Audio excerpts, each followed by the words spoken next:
हमने इनसे कहा कि भाई 30 तारीख को तो मेरा संसद का सत्र चल रहा है, हमारे लिए तो संभव नहीं हो पाएगा।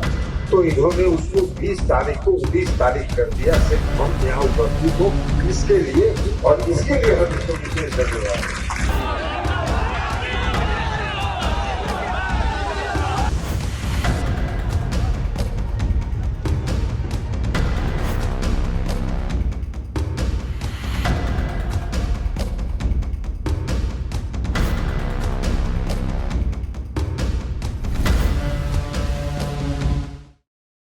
बात करेंगे बिहार विधानसभा चुनावों की। बिहार विधानसभा चुनावों का ऐलान 6 अक्टूबर के बाद कभी भी हो सकता है। चुनाव आयोग जबरदस्त तरीके से इसकी तैयारी कर रहा है। जहां तक बिहार विधानसभा चुनावों का सवाल है, उसमें तमाम तरह की कहानियां हर पॉलिटिकल पार्टी में सीटों को लेकर कही जा रही है। तमाम घटक दलों में सीटों के अदला बदली पर भी बातचीत चल रही है।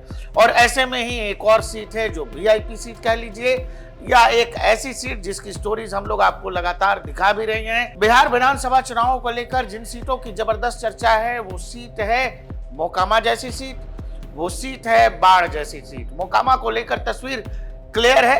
अनंत सिंह जेडीयू के टिकट पर लड़ने जा रहे हैं, लेकिन जहां से अनंत सिंह निवास करते हैं, जहां पर अनंत सिंह का घर है, वो बाढ़ की सीट पर कौन लड़ने जा रहा है। क्योंकि सूत्र ये बता रहे हैं कि बाढ़ विधानसभा से जो मौजूदा विधायक हैं ज्ञानेंद्र सिंह ज्ञानू, उनका टिकट बीजेपी काटने जा रही है।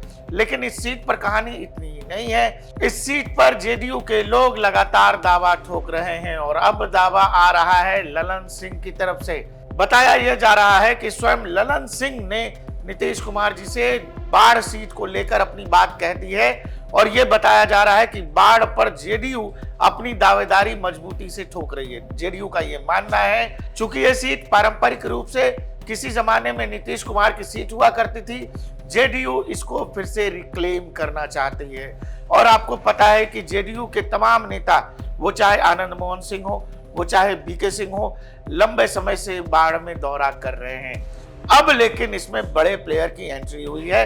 पहले से आनंद मोहन सिंह इस खेल में थे ही, लेकिन अब ललन सिंह की तरफ से ये खबर आ रही है कि ललन सिंह की तरफ से एक संदेश दे दिया गया है कि बाढ़ को लेकर जेडीयू काफी सीरियस है। कार्यक्रम की शुरुआत बाढ़ से।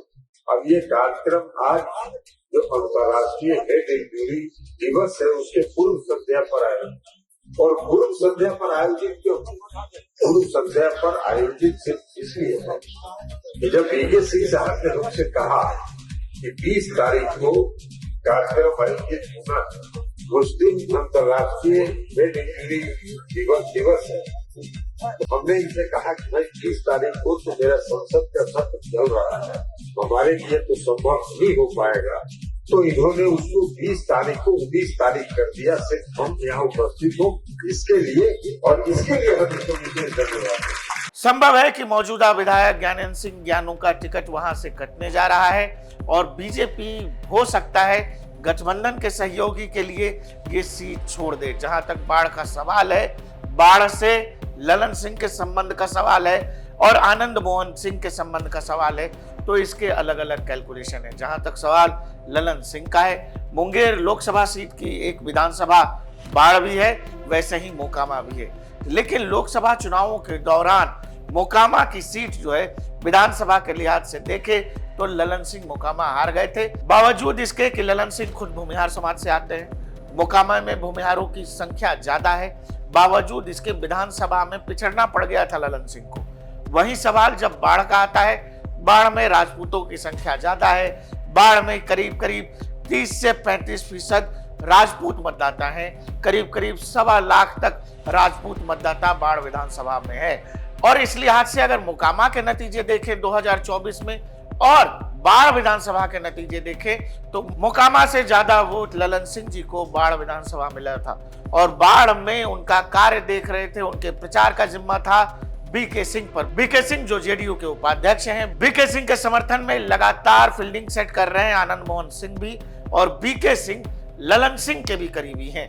जहां तक सवाल जातीय गणित का है तो आप ऐसे समझ लीजिए, बिहार की राजनीति में ललन सिंह आज के दौर में भूमिहारों के सबसे बड़े नेता हैं। दूसरी तरफ आनंद मोहन सिंह हैं जो राजपूतों के बड़े नेता माने जाते हैं। तो जहां तक बाढ़ विधानसभा सीट का सवाल है, बीके सिंह के लिहाज से ये दोनों ही नेता ये चाह रहे हैं और ऐसा संदेश बाढ़ में दिया जा रहा है कि बीके सिंह बाढ़ विधानसभा का चुनाव लड़े। जहां तक मोकामा का सवाल है, जैसे मोकामा से अनंत सिंह इसीलिए लड़ेंगे क्योंकि अनंत सिंह खुद भी भूमिहार समाज से आते हैं और मोकामा में भूमिहारों की संख्या अच्छी खासी है। वैसे ही बाढ़ में राजपूतों की संख्या अच्छी खासी है। ज्ञानेश कुमार ज्ञानू खुद राजपूत समाज से आते हैं, लेकिन ये बताया जा रहा है कि विधानसभा में उनके प्रति जबरदस्त नाराजगी है और गठबंधन यानी जेडीयू ने इस बात को भांप लिया है और वो लोग इस सीट पर चैलेंज कर रहे हैं। मैंने जैसा कि आपको बताया कि खुद ललन सिंह की तरफ से इस बात की पैरवी की जा रही है कि इस सीट को जेडीयू को फिर से क्लेम करना चाहिए क्योंकि यहीं पर अनंत सिंह का निवास स्थान है, उनका गांव है, लेकिन वो लड़ते हैं बगल की सीट से मोकामा से क्योंकि मोकामा में भूमिहारों की संख्या ज्यादा है। बावजूद इसके बाढ़ चूंकि लंबे समय से बीजेपी के विधायक हैं और बीजेपी इस सीट को लड़ रही है, तो गठबंधन के लिहाज से अगर देखिएगा तो एक फंसा हुआ सीट है।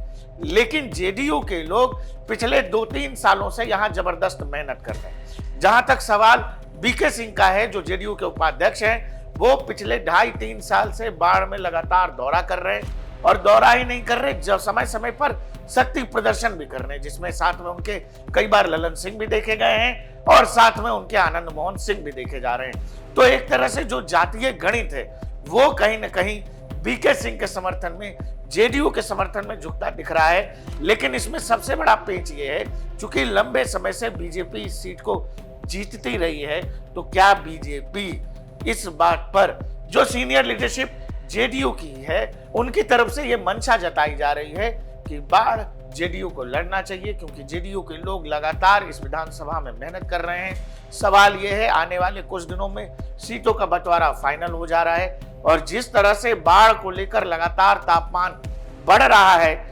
जेडीयू और बीजेपी के अंदर, क्योंकि इस सीट को लेकर एक तरह की खींचतान जरूर है। सवाल यह है कि गठबंधन को लेकर क्या बीजेपी जो कुछ ललन सिंह या आनंद मोहन सिंह चाहते हैं, जैसा वो लोग लगातार बीके सिंह के समर्थन में प्रचार भी कर रहे हैं, तो क्या संभव है कि बाढ़ की सीट जेडीयू अपने खाते में रख सकती है? ये आने वाला समय बताएगा।